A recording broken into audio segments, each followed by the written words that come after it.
চট্টগ্রামের ২৪-এর ছাত্র জনতার গণঅভ্যুত্থানে শহীদ জামালের কন্যা তানিয়া আক্তারের বিবাহের ব্যবস্থা এবং ঢাকা বিশ্ববিদ্যালয়ের মেধাবী শিক্ষার্থী জপেল চাকমাকে প্রধানমন্ত্রী তারেক রহমানের পক্ষ থেকে শুভেচ্ছা উপহার ও আর্থিক সহায়তা প্রদান করেছে আমরা বিএনপি পরিবার।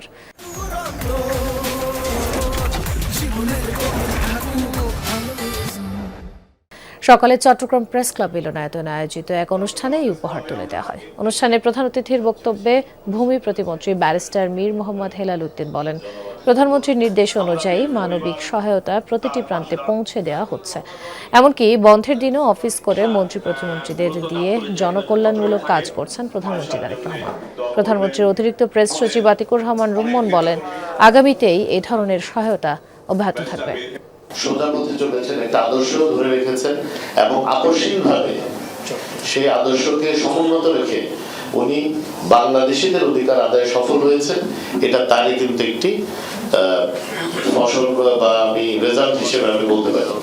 বর্তমান প্রধানমন্ত্রী ওনার পরামর্শ আছে, নির্দেশনা আছে আমাদের প্রতি। যখন যেখানে যে অবস্থায় আমাদের কাজ করতে বলে আমরা সেই অবস্থায় কাজ করি। আজকে তারই পরামর্শে আমরা এই মানবিক কাজ করতে এসেছি এখানে।